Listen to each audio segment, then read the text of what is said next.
یہودی چاہتے ہیں کہ اللہ کے نور کو اپنے منہ کی پھونکوں سے بجھا دیں۔ تاریخی اعتبار سے سب سے پہلے چلیے اس ماحول میں جب یہ آیات نازل ہوئی ہیں، اس وقت اگرچہ اسلام کی مخالفت میں دو گروہ تھے جو سرگرم تھے، ایک مشرکین عرب جن کے سر خیل تھے مشرکین مکہ، اور دوسرے یہودی۔ چنانچہ یہی بات ہے جو سورہ مائدہ میں فرمائی گئی، لَتَجِدَنَّ أَشَدَّ النَّاسِ عَدَاوَةً لِلَّذِينَ آمَنُوا الْيَهُودَ وَالَّذِينَ أَشْرَكُوا، تم پاؤ گے کہ اہل ایمان سے دشمنی میں شدید ترین تمام انسانوں میں یہودی ہیں اور مشرک ہیں۔ مکے کے مشرک یا جزیرہ نما عرب کے مشرک اس وقت جن کے سر خیل تھے، ان کے لیے قرآن مجید میں سورہ توبہ میں ائمہ کا لفظ آیا، فَقَاتِلُوا أَئِمَّةَ الْكُفْرِ۔ ایک طرف وہ تھے جو شدید مخالف اور دوسری طرف یہودی، لیکن ان دونوں کی مخالفت کے انداز میں فرق تھا۔ یہ نوٹ کرنا چاہتا ہوں میں آج، اچھی طرح سمجھ لیجیے۔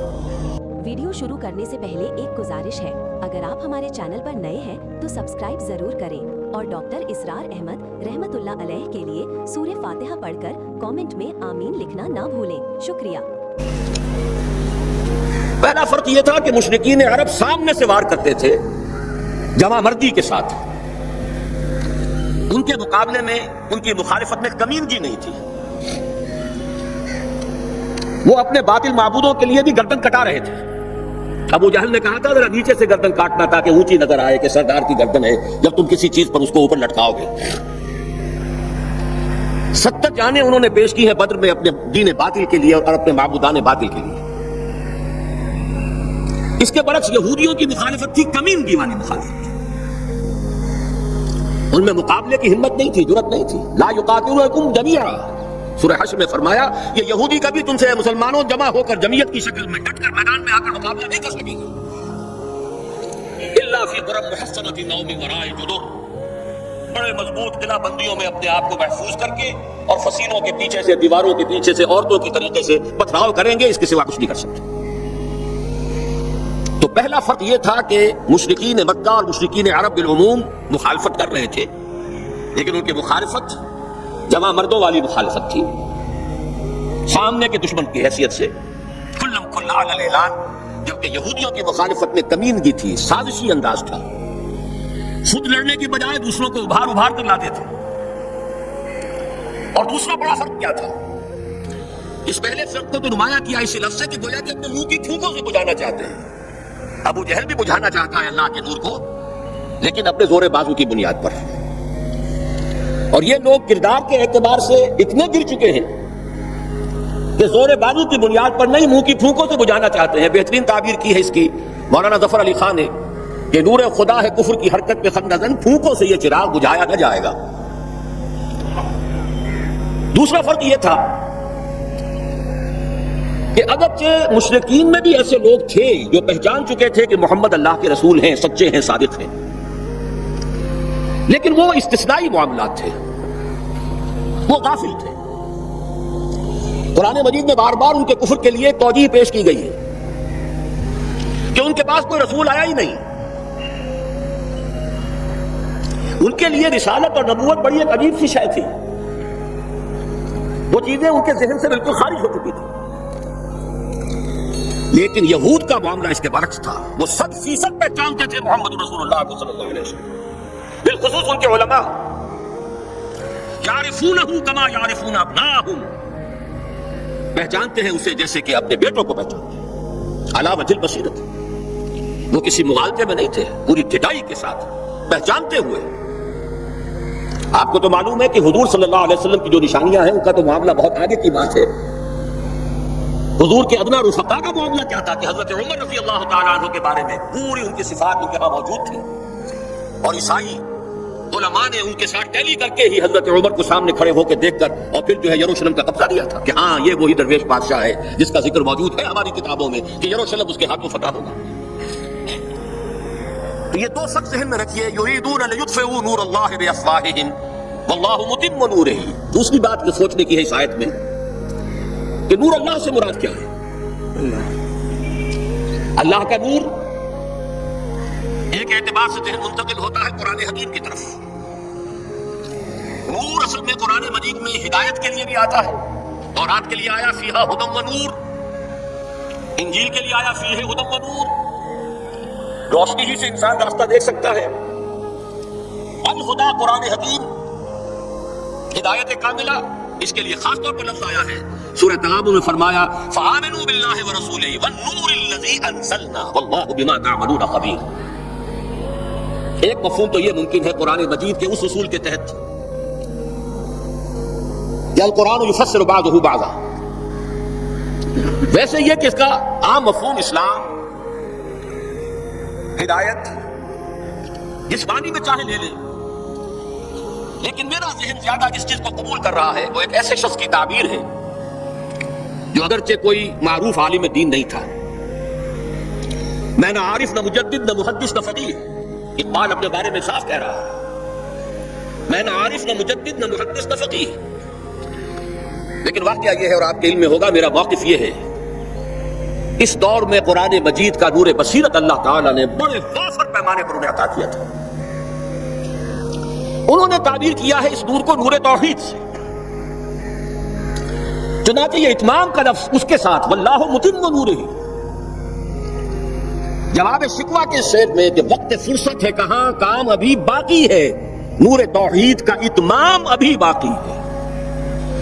واللہ متم نورہ ویاب اللہ الا یتم نورہ. یہ بھی نوٹ کر لیجئے، عربی زبان میں شدید تاکید کرنی ہو تو اس میں فاعل کی شکل میں لایا جاتا ہے. واللہ یتم نورہ بھی ہو سکتا تھا، نہیں، واللہ متم نورہ کر کے رہے گا.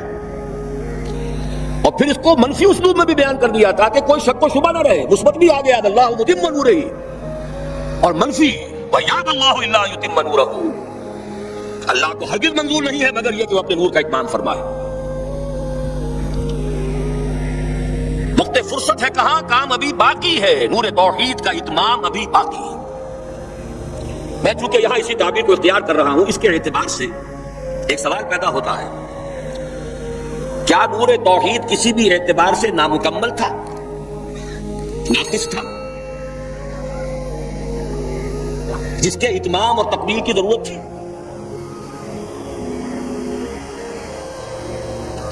اگر میں اس سوال کا جواب ہاں میں دوں تو آپ سب چونک جائیں گے، لیکن میری وضاحت سن لیجئے. جہاں تک عقیدے کا نور ہے، عقیدے کی توحید ہے، اور انفرادی سطح پر اپنے عمل کی توحید ہے. توحید کے دو حصے سمجھ لیجئے. ایک توحید ہے عقیدے کی توحید، اللہ کو ایک ماننا، ایک جاننا، اس کی صفات میں، اس کی ذات میں کسی کو اس کا ساتھی، ہمسر، برابر، ہم پلہ، کفر، ند، ضد نہ سمجھنا. ایک عمل کی توحید ہے کہ ایک ہی اللہ کے مطیع فرمان ہو جانا، ہما دن، ہما وقت، ہما وجوہ، مخلصین لہ الدین. یہ عملی توحید ہے. تو عقیدے کی توحید اور انفرادی سطح پر عمل کی توحید ہر دور میں مکمل رہی. حضرت آدم کی بھی مکمل تھی، حضرت نوح کی بھی مکمل تھی، تمام انبیاء کرام کی مکمل تھی. نہ ان کی عقیدے کی توحید میں کوئی کسر ہو سکتی تھی، نہ انفرادی سطح پر عمل کی توحید. لیکن ایک توحید ہے اجتماعی سطح پر عمل کی توحید، پورے نظام زندگی کا اللہ کے حکم کے تابع ہو جانا. یہ ابھی مکمل ہونا تھا، اس کی تکمیل ہونی تھی. افراد موحد تھے اپنی زندگیوں میں بھی، اپنے عقیدے میں بھی. نظام جیسا آج آپ غور کیجئے، بڑے بڑے فندے خواہ موحد موجود ہیں ہمارے ہاں. فندے خواہ سمجھتے ہیں اپنے آپ کو، یہ معلوم ہوتا ہے شرک ہمارے قریب بھی نہیں آ سکتا. اجتماعی سطح پر ہم سب مشرک ہیں، پوری قوم مشرک ہے، مشرکانہ نظام ہے. جب تک وہ یکون الدین کلہ للہ نہیں ہوتا، یہ نظام مشرکانہ ہے، قانون اللہ کا نہیں ہے. آپ کی عدالتوں میں اللہ کے حکم کی کوئی حیثیت نہیں، آپ کی منڈیوں میں اور بازاروں میں اللہ کا حکم نہیں چلتا ہے. معلوم یہ ہوا کہ ایک ہے اجتماعی توحید. کچھ مواقع ضرور آئے ہیں تاریخ انسانی میں جبکہ اجتماعی توحید بھی ہوئی. حکومت قائم ہوئی حضرت داؤد کی اور حضرت سلیمان کی، وہ اجتماعی توحید کی تھی. لیکن ایک بات نوٹ کر لیجیے گا، یہ میرا اصل میں کل کی تقریر کا موضوع ہے. یہ کام تاریخ انسانی میں صرف ایک مرتبہ ہوا ہے کہ ایک فرد واحد اپنی دعوت کا آغاز کرے اور تمام مراحل سے گزار کر اپنی اس دعوت اور تحریک کو اور توحید کامل تک معاشرے کو پہنچا دے، یہ اس سے پہلے کبھی نہیں ہوا۔ حضرت داؤد کو تو راہ چلتے حکومت مل گئی تھی، جنگ تو ہو رہی تھی حضرت طالوت اور جالوت کی، وہ تو ایک گڈریا اپنا گوپیا لے کر آ گیا ہے وقت پر اتفاقاً، اور اس گوپیے کی جو پتھر تھا وہ جالوت کے آنکھوں کے اس کی زرہ میں جو سوراخ تھا اس میں سے ہو کر اس کے بھیجے میں گزر گیا، مارا گیا، حکومت مل گئی۔ کیا حضرت داؤد ایک داعی کی حیثیت سے سامنے آئے تھے؟ کیا انہوں نے اپنی کوئی جماعت بنائی تھی؟ کیا ان مراحل سے گزرے تھے؟ قطعاً نہیں۔ صرف ایک مرتبہ ہوا ہے تاریخ انسانی میں، اور وہ محمد رسول اللہ صلی اللہ علیہ وسلم۔ فرد واحد سے بات شروع کر کے یہ جو آتا ہے خطبات جمعہ میں آپ سنتے وحید اللہ، توحید باب تفصیل سے، اور اپنی توحید کو خالص کرو اور خالص کرو اور خالص کرو اور خالص کرو، شرک سے اسے ہر اعتبار سے پاک کرو۔ تو پوری زندگی کا لائف لانگ ایفرٹ ہے۔ آخری امتحان توحید کا جو لیا ہے ابراہیم کا، ابراہیم کے رب نے، دیکھیں اس بوڑھے کے دل میں کہیں اپنے بیٹے کی، اکلوتے بیٹے کی محبت تو ہم سے زیادہ نہیں ہو گئی؟ کیسے کیسے امتحانات سے گزر چکا وہ بوڑھا، کیسے کیسے امتحانات، لیکن آخری امتحان دعائیں مانگ مانگ کر بیٹا لیا تھا۔ فلما بلغ معه السعي، اور جب اب ذرا ہاتھ بٹانے کے قابل ہوا، کہیں اس کی محبت ہماری محبت سے زائد تو نہیں ہو گئی؟ انی ارا فی المنام انی اذبحک فانظر ماذا ترى۔ اس لیے جو آتا ہے قرآن مجید میں بار بار حضرت ابراہیم کے لیے آخری سند کے الفاظ آتے ہیں وما کان من المشرکین، شرک کے ہر شائبے سے پاک۔ تو یہ توحید عملی اجتماعی سطح پر ہونی باقی تھی۔ اس کا تعلق ہے اگلی آیت سے، یہ کب ہوگی؟ هو الذی ارسل رسولہ بالہدی ودین الحق لیظہرہ علی الدین کلہ ولو کرہ المشرکون۔ اللہ نے اپنے ان آخری رسول کو محمد صلی اللہ علیہ وسلم کو تو بھیجا ہی ہے الہدا، وہ دین حق اور الہدا اور دین حق دے کر تاکہ غالب کرے۔ جب تک دین غالب نہیں توحید ناقص ہے۔ عقیدے کی توحید ہو سکتا ہے کہ ہو، انفرادی سطح پر بھی ہو سکتا ہے، ایک آدمی جہاں جہاں بھی اللہ کا حکم مان سکتا ہو مان رہا ہو، لیکن آخر وہ کسی قوم کا فرد ہے، کسی ریاست کا شہری ہے، کسی خاندان کا فرد ہے، چہار طرف سے جکڑا ہوا ہے رشتوں میں اور تعلقات میں۔ اس کی زندگی کے کتنے گوشے ہیں جو جن کو ابھی وہ مشرکانہ نظام اپنی گرفت میں لیے ہوئے ہیں۔ یہ در حقیقت اسی وقت ہوگا جبکہ اللہ کا دین غالب ہو جائے۔ هو الذی ارسل رسولہ بالہدی ودین الحق لیظہرہ علی الدین کلہ ولو کرہ المشرکون۔ شرک تو کبھی پسند نہیں کریں گے۔ یہاں ذرا شرک کو سمجھ لیجئے، یہ شرک صرف عقیدے کا نہیں۔ آج کا سب سے بڑا شرک کیا ہے؟ اللہ کا اللہ کو دو، ریاست کا ریاست کو دو۔ یہ سیکولر نظام ہے، یہاں پر جو ہے حاکمیت عوام چلے گی، جاؤ مسجدوں میں اللہ کا حکم نافذ کر لو۔ یہ سب سے بڑا شرک، کبھی گوارا نہیں کریں گے۔ وہ توحید ہو جائے، اللہ ہی کا حکم چلے، سب پر یکساں جاری ہو جائے، سب یکساں اللہ کے حکم کے تابع ہو جائیں۔ ولو کرہ المشرکون، مشرک کبھی نہیں چاہیں گے، لیکن ان کی مخالفت کے علی الرغم، ان کی ساری ریشہ دوانیوں کے باوجود، ان کی تمام سازشوں کے باوجود اللہ کا دین غالب ہو کر۔ اب ذرا تاریخی اعتبار سے جائزہ لیجئے، ابھی ہم تھے اس ماحول میں جبکہ ابھی یہ آیات نازل ہو رہی تھی۔ پہلی بات تو یہ سمجھ میں آ گئی کہ محمد رسول اللہ صلی اللہ علیہ وسلم کا مقصد بعثت ہے غلبہ دین۔ یہ نوٹ کرنے کی بات ہے، کسی اور رسول کے لیے اللہ نے قرآن مجید میں یہ الفاظ استعمال نہیں کیے۔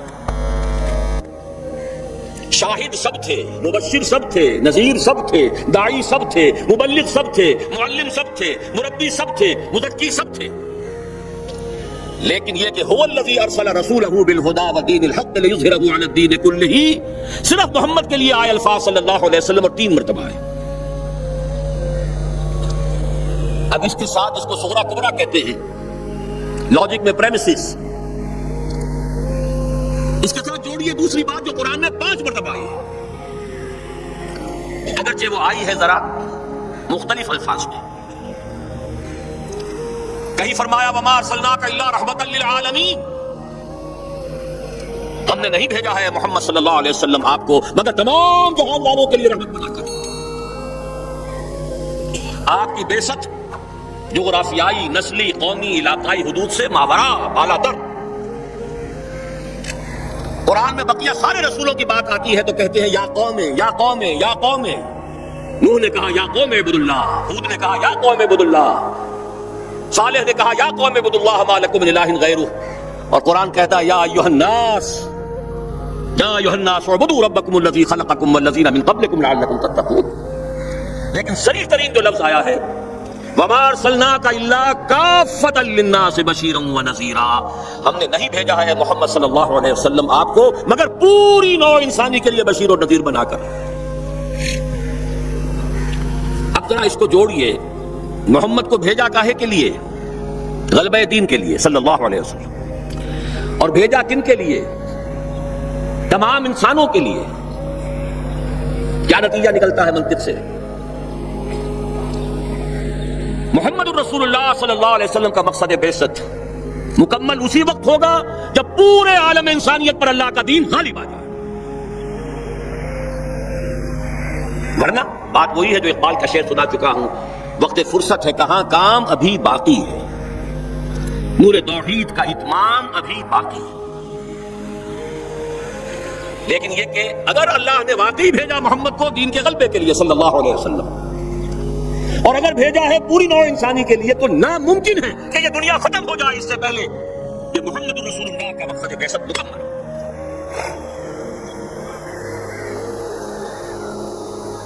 یہی بات ہے کہ جس کی خبر پیشن گوئی کے طور پر قرآن میں تو نصوص ہیں، لیکن ان سے نتیجہ نکالنا پڑے گا۔ منطق، حضور کو بھیجا پوری نوع انسانی کے لیے اور بھیجا غلبہ دین کے لیے، تو مقصد بعثت کی تکمیل اسی وقت ہوگی جبکہ کل عالم انسانی پر اللہ کا دین غالب آ جائے۔ اسی کے ساتھ اب ذرا یاد کیجئے سورہ نور کی آیت، جس کو اللہ کے فضل و کرم سے ہم نے کافی عام کیا ہے۔ ایک ہی بات ہے لیکن ذرا مختلف اسلوب میں آ رہی ہے۔ وعد اللہ الذین آمنوا منکم وعملوا الصالحات لیستخلفنہم فی الارض، وعد اللہ الذین آمنوا منکم، یہاں منکم پر ذرا زور دیجئے، کن سے خطاب ہو رہا ہے؟ مسلمانوں سے، لیکن ان مسلمانوں کے لیے دو کوالیفیکیشنز، دو پری کنڈیشنز۔ اے مسلمانوں، اللہ کا وعدہ ہے تم میں سے ان سے جو ایمان اور عمل صالح کا حق ادا کر دے، انکنڈیشنل نہیں ہے۔ وعد اللہ الذین آمنوا منکم وعملوا الصالحات، ایمان اور عمل صالح کا حق ادا کر دو تو اللہ کا وعدہ ہے، اور وعدہ کتنا مؤکد ہے، نون مشدد کے ساتھ تینوں دفعہ، اور ایک ہی بات کو تین اسلوبوں میں۔ لَيَسْتَخْلِفَنَّهُمْ فِي الْأَرْضِ، لامن خلافت عطا فرمائے گا انہیں زمین میں، كَمَا اسْتَخْلَفَ الَّذِينَ مِن قَبْلِهِمْ، جیسے کہ خلافت عطا کی تھی ان کو جو ان سے پہلے تھے۔ جب مسلمانوں کو خلافت اور حکومت عطا ہو جائے گی تو اس کا منطقی نتیجہ ہوگا کہ دین غالب ہو جائے گا، لیکن اس کو بھی کھول کر بیان کر دیا وَلَيُمَكِّنَنَّ لَهُمْ دِينَهُمُ الَّذِي ارْتَضَىٰ لَهُمْ، اور لازماً متمکن کر دے گا، غالب کر دے گا ان کے اس دین کو جو اللہ نے ان کے لیے پسند فرما لیا ہے۔ الْيَوْمَ أَكْمَلْتُ لَكُمْ دِينَكُمْ وَأَتْمَمْتُ عَلَيْكُمْ نِعْمَتِي وَرَضِيتُ لَكُمُ الْإِسْلَامَ دِينًا۔ اچھا، جب مسلمانوں ہی کی حکومت ہو جائے گی، دین کا غلبہ ہو جائے گا، تو ظاہر بات ہے مسلمانوں کے لیے بندشی اور خوف تو ختم ہو گئے۔ اس کو بھی واضح الفاظ میں وَلَيُبَدِّلَنَّهُم مِّن بَعْدِ خَوْفِهِمْ أَمْنًا، ان کی خوف کی حالت کو امن اور سکون سے بدل دے گا، کوئی خوف نہیں ہوگا۔ اب یہاں فرمایا یعبدوننی لا یشرکون بی شیئا، تب جا کر وہ ان کی عبادت اس درجے میں مکمل ہوگی کہ اس میں شرک کی کوئی آلائش باقی نہیں رہے گی۔ جب تک نظام پورا اللہ کے دین کے تابع نہیں، شرک موجود ہے،